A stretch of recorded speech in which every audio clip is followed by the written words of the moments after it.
प्राचीन समय की बात है। भारत के एक सुंदर राज्य विजयनगर में राजा विक्रम और रानी सौम्या शासन करते थे। राजा विक्रम अपने न्यायप्रियता, वीरता और प्रजा के प्रति अपने प्रेम के लिए प्रसिद्ध थे। वहीं रानी सौम्या अपनी बुद्धिमानी, दया और सुंदरता के कारण पूरे राज्य में आदरणीय थीं। विजयनगर राज्य हरियाली, खुशहाली और समृद्धि से भरा था। प्रजा अपने राजा रानी से बेहद प्रेम करती थी, क्योंकि उन्होंने राज्य में शिक्षा, स्वास्थ्य और व्यापार को बढ़ावा दिया था। राजा विक्रम अक्सर अपने वेश बदलकर प्रजा के बीच जाकर उनकी समस्याएं सुना करते थे।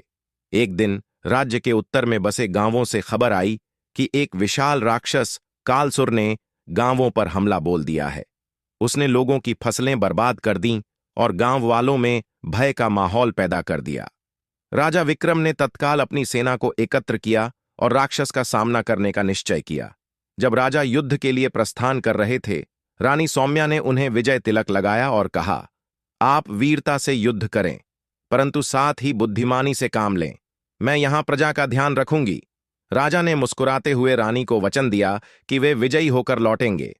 युद्ध भूमि में राजा विक्रम और कालसुर के बीच भयंकर युद्ध हुआ।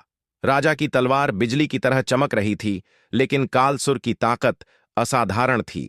तभी राजा को रानी की दी हुई युक्ति याद आई। कालसुर का बल उसके मस्तक पर स्थित रत्न में है।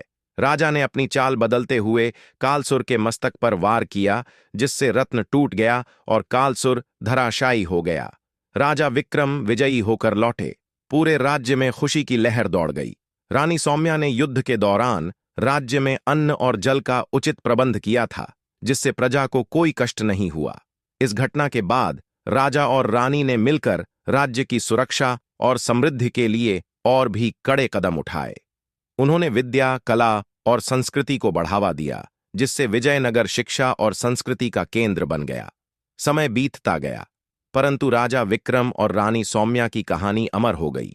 उनकी न्यायप्रियता, प्रेम और बलिदान की गाथाएं पीढ़ी दर पीढ़ी सुनाई जाती रहीं। इस प्रकार राजा और रानी न केवल अपने राज्य में बल्कि इतिहास के पन्नों में भी अमर हो गए। उनकी कहानी हमें सिखाती है कि सच्चा नेतृत्व तभी सफल होता है जब उसमें वीरता, बुद्धिमानी और दया का समावेश हो।